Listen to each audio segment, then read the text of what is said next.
अस्सलामु अलैकुम वरहमतुल्लाहि वबरकातुहू। मेरे अज़ीज़ तलबा, मैं आपका दोस्त इमरान अपने चैनल करीम क्लासेस में आप तमाम ही का खैर मकदम करता हूँ और दिल की गहराइयों से इस्तकबाल करता हूँ।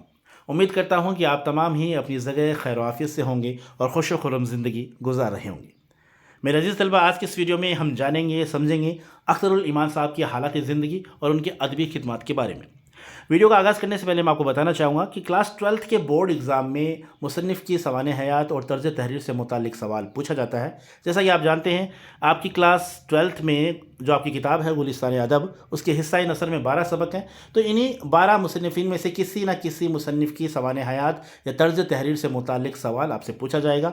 इसी बात को ध्यान में रखते हुए आज ये वीडियो मैं आपके लिए लेकर आया हूँ और बहुत ही आसान ज़बान में मैंने अख्तरुल ईमान साहब के हालात ज़िंदगी, उनके सवाने हयात, उनकी तर्ज़ तहरीर के बारे में बताया है। छोटा सा वीडियो है, अगर आप इस वीडियो को देख लेते हैं तो ये जो अहम इनकी हालात ज़िंदगी से मुतालिक जो अहम बातें हैं वो आपके जहन में सेट रहेंगी और अगर एग्ज़ाम में ये सवाल आपसे पूछा जाता है तो इन बातों का इस्तेमाल करते हुए बड़ी आसानी से आप अपना मुकम्मल जवाब लिख पाएंगे। तो चलिए बगैर वक्त जाए कि शुरू करते हैं, आगाज़ करते हैं आज के इस वीडियो का और जान लेते हैं कि अख्तरुल ईमान साहब के हालात ज़िंदगी और अदबी खिदमात क्या क्या हैं जो आपको पता होना चाहिए।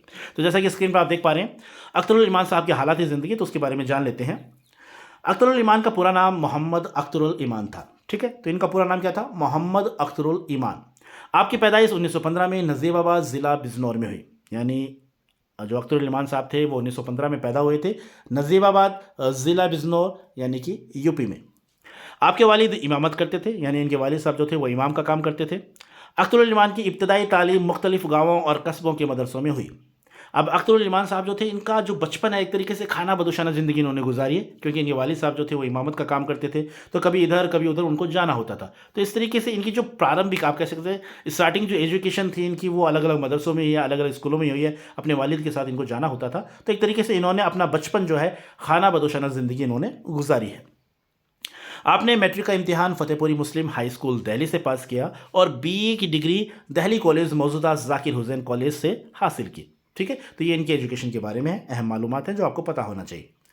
आपने अलीगढ़ मुस्लिम यूनिवर्सिटी में एमए उर्दू में दाखिला लिया, लेकिन डिग्री हासिल नहीं कर सके क्योंकि आप सिर्फ पहला साल मुकम्मल करने के बाद पूना चले गए थे।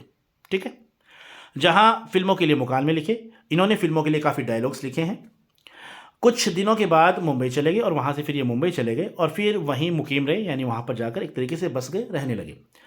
यहाँ भी आपने कई फिल्मों के लिए मंजरनामे और मुकालमे लिखे, यानी इन्होंने मंजरनामे लिखे और डायलॉग्स लिखे फिल्मों के लिए। फिल्मों में बहुत इन्होंने काम किया है। ठीक है, तो मंजरनामे, मुकालमे, डायलॉग्स वगैरह जो लिखने का काम होता है इन्होंने बखूबी किया है। इनमें से कई फिल्में बहुत मशहूर हुई और इन्होंने काफ़ी फिल्मों के लिए डायलॉग लिखे और इनकी काफ़ी फिल्में जो हैं वो मशहूर भी हुई। आप एक बेहतरीन शायर थे, लेकिन आपने फ़िल्मों के लिए गाने नहीं लिखे। लेकिन एक ख़ास बात थी कि अच्छे खासे शायर थे, अच्छे खासे नज़्म व शुरा में इनका शुमार किया जाता था, लेकिन इन्होंने फ़िल्मों के लिए गाने कभी नहीं लिखे। आपकी वफ़ात 1996 में मुंबई में हुई और 1996 में इस फ़ानी दुनिया से रुखसत कर गए। इनका इंतकाल कहाँ हुआ? मुंबई में हुआ। अब देख लेते हैं अख्तरुल ईमान की अदबी खिदमात कौन कौन सी है जो आपको पता होना चाहिए, ताकि एग्ज़ाम में अगर ये सवाल पूछा जाए तो इन बातों को इस्तेमाल करते हुए आप अपना प्यारा सा मुकम्मल जवाब लिख सकें। अख्तरुल ईमान का शुमार उर्दू के बड़े नज़्म गो शोरा में होता है। आपकी कई शेरी मज़मे शाये हुए हैं। ठीक है, आपका पहला शेरी मजमुआ गिरदाब, इनका जो पहली शेरी मजमुआ था वो था गिरदाब और आखिरी शेरी मजमुआ था जमस्तां शर्द महरी का, जो आपकी वफ़ात के बाद में शाये हुआ था। यानी इनका जो पहला शेरी मजमुआ था वो तो गिरदाब था और आखिरी जो शेरी मजमुआ था वो था जमस्तां शर्द महरी का। ये लिखा तो पहले जा चुका था, लेकिन इसका ये शाये कब हुआ था? इनके इंतकाल के बाद में। नसर में आपने अपनी आप बीती इस आबाद खराबे में तहरीर फरमाई है और ये जो आप बीती है आपके निसाब में भी शामिल है। तो आप बीती का नाम क्या है? इस आबाद खराबे में। इस आबाद खराबे में इस नाम से इन्होंने आप बीती ऑटोबायोग्राफी लिखी है।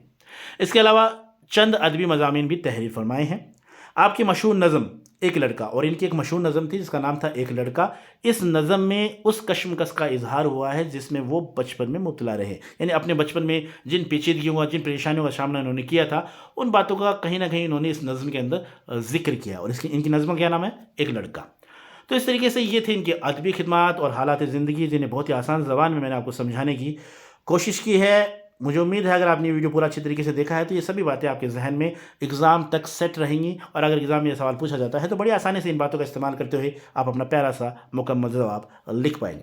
तो ये था आज का वीडियो। जल्द ही मुलाकात होगी नेक्स्ट वीडियो में, तब तक के लिए पढ़ते रहिए, کھیلتے رہیے، مسکراتے رہیے اور میرا ویڈیوز دیکھتے رہیے۔ خدا حافظ۔